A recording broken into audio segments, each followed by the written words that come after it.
to ignore the things that give us pause. You're the one I used to idolize. I knew it wasn't right. What's going on? So I'm here in LA right now, enjoying this acai bowl, looking at the beach. Weather here is amazing.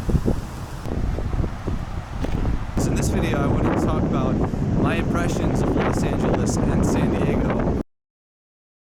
I'm currently in Old Town, Alexandria, Virginia, which I think is appropriately named because there's not a single person here under the age of 50.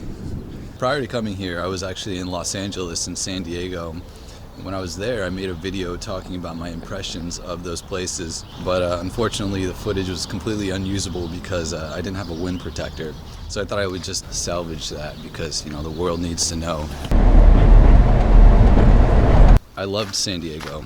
Perfect weather, friendliest people I've seen in the world, maybe. I seriously thought that San Diego had some of the friendliest people I've ever seen in my life.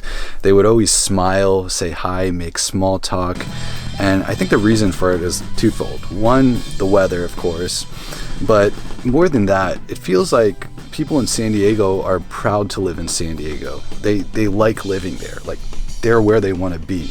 That's not how it is in much of the world, if not most of the world. And before I went to San Diego, I didn't know much about it other than that it had perfect weather. I always just thought of it as like a little brother version of LA that was smaller and more boring.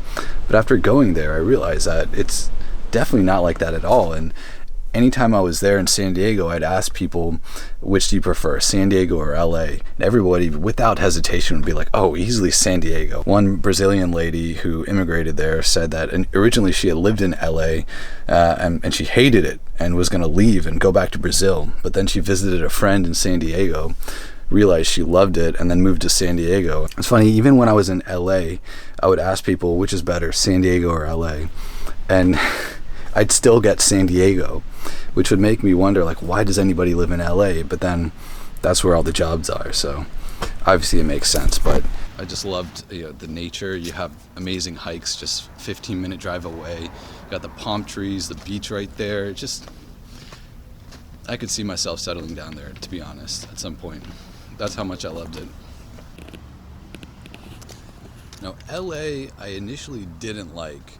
I think I would have liked it a lot more in the beginning had I gone there first instead of San Diego, because it shared a lot of the same positives of San Diego, just not as nice, like less beautiful, beach not as nice, people not as nice, definitely, and a lot of homeless people. I mean, I knew there was a homeless problem there, but I didn't realize just how bad it was. Lots of parts of it really felt like a post-apocalyptic dystopian wasteland. I mean, oftentimes I'd be walking along the street just seeing tents everywhere, homeless people just lying on the ground, and I'm like, who's taking care of this place?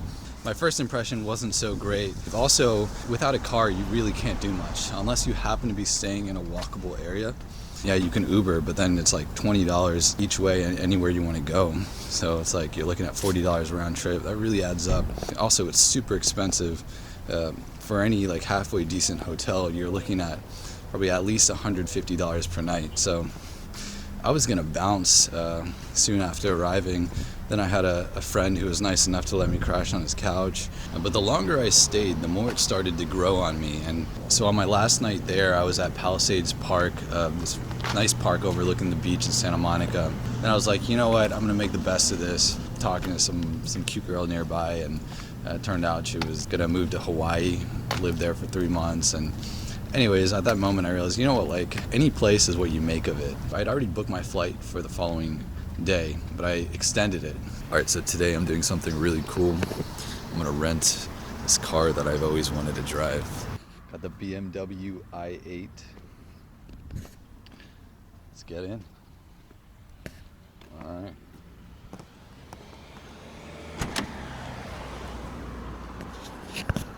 This is too cool.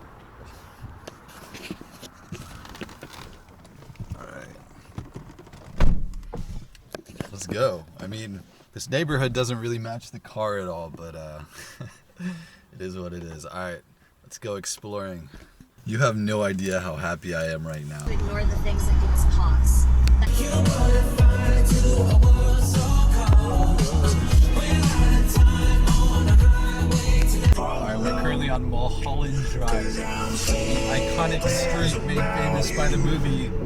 Mulholland Drive. Super weird movie, but somehow it was actually pretty good in the end. It was a blast. I really enjoyed just exploring Beverly Hills, the mansions there, driving on Mulholland Drive. Anyways, I ended up really enjoying my time in LA, and I definitely want to come back because I feel like I haven't even scratched the surface there. I mean, you can't really even talk about LA as a singular entity because it's so big. It's like 5 different areas mixed together. So I'll have to explore Orange County next time, some other areas, and based on what I saw in the short, well, I just spent a week in each place, just based on what I saw in both areas. If I had to pick a place to live, personally, I would have to go with San Diego. Just felt a lot more homey and livable to me. LA was a bit more chaotic. The homeless problem there is just on another level.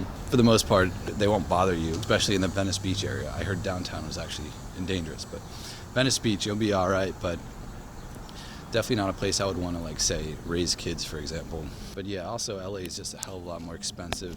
San Diego is more chill, a little bit more my vibe. But I really love the West Coast a lot more than I thought I would, because it's just, everything is so different. The plants, the nature.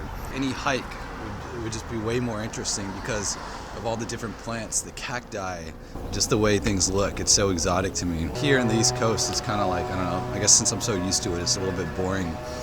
Go hiking, it's just trees or whatever, but on the West Coast it looks way different. So maybe if I grew up there, it would just be whatever to me, and here might be interesting, I don't know. But yeah, grass is always greener, I guess. And I didn't realize it, but Southern California basically is the whole vaporwave, synthwave aesthetic, which I've always loved. When I'd just be like driving through San Diego or LA, it would feel like I'm in a vaporwave or synthwave drive-through. But I definitely love being on the beach and having the sunsets on the beach. That's kind of hard to beat. So yeah, if I had to settle down in the US, I think it might be San Diego, but we'll see. I'm not looking to settle down in the US anytime soon. And of course, California taxes are crazy high, so I gotta explore the rest of the world a little bit more first. I think I'm gonna head to DC right now. Let's go. You know, my goal in life used to be to not have to wake up to an alarm clock. I achieved that dream, but now my goal is to not have to spend all day staring at a computer screen. I hope I can achieve that dream one day. Alright, so I'm currently in Georgetown. Basically it looks like Old Town, except bigger, with more people. It's nice though. Alright, so I didn't really close this video out, so I thought I would just tell a random story. So when I first arrived to LA, I stayed at this hostel in Venice Beach, because I hadn't fully realized that hostels in the US are really ghetto, but whatever. I stayed there, had a private room, and I met this one guy who he just started talking to me, and he had all these crazy tattoos on him. Looked a little intimidating, but he was a really nice guy, really friendly guy, and it turned out he had spent 6 years in prison for aggravated assault. He was basically used to be a thief, a robber, and he was a skinhead as well. He had the tattoos to prove it, but now he's all reformed. Really nice guy, really friendly guy. He was telling me prison stories, and he was the kind of guy who would just keep talking and talking and talking. But what he was saying was really interesting, so I just kept listening, and I'd never met somebody like this, an ex-con, like somebody in that world. So it was fascinating. And prior to that, on Venice Beach, I was thinking, you know what, like, this place is so crazy, and I don't know how I feel about this. Maybe it's a little too much for me. And there were tents lined upon the boardwalk, and that night I had walked back from Santa Monica Pier, and it felt really sketchy, actually. And I tried to call an Uber, but I couldn't get an Uber, so like after 10 minutes I was like, you know what, I'm just gonna walk there, and went back to this like crappy hostel. And I was thinking, like, why am I staying in this crappy hostel here with these people? And I was feeling like kind of negative. Then I met this guy, and he was saying, like, I love California, I love Los Angeles. The people here in Venice Beach are the friendliest people ever. Like, I can just dress like this, and they accept me, they don't judge me. Other places I go, they'll judge me, but here, like, they'll give me free drugs or whatever, and free weed, and so I love it. And just meeting this guy, hearing his stories, I was so grateful to have stayed in this hostel, to have this opportunity to meet this guy that I never otherwise would have met. And I've never met a person like this. He went in to take a smoke break, so I went out and walked along the boardwalk close to midnight. I don't know, maybe it sounds kind of weak, but that place is literally just lined up with tents and homeless people. And at that time, it didn't really feel that safe to me. And so there's a certain point where I was like, all right, like I want to turn back, but like he could kind of sense that I felt like maybe a little uncomfortable there. And he just started laughing. He's like, what? Like, look, you have nothing to worry about here. They're just like stoners. They're not going to bother you. Like downtown would be a different story, but here, like they're all peaceful. Like they're not going to bother you. And so it was cool. We walked and that was cool. And I wish the story ended there and I could just say that I ended up having a really good experience at that kind of trashy hostel.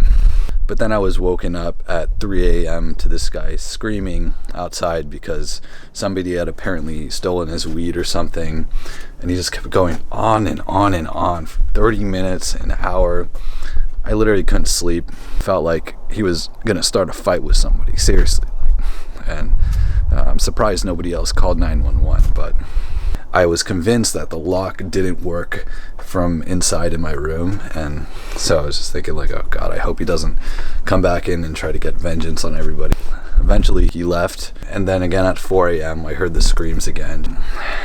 Luckily it all worked out, nobody was hurt, nothing happened, but yeah, definitely didn't really sleep well that night. But so I don't really know what the takeaway there is, but if you stay at hostels in America, at least you'll meet some really interesting people. I'll say that. Definitely not the type of people you would probably normally meet if you're like a software engineer or whatever. But yeah, that was my hostel experience in Venice Beach. Would I stay there again? Probably not, but not because of that experience necessarily, but more because just that hostel was a complete dump. Alright, that's it for this video. I know this is a little bit self-indulgent, vloggy type. I've largely been making these videos more for myself, but I'm going to try to shift to adding value to the world. So we'll see how that goes, but alright, I'm going to get out of here. Peace. 집이 카라스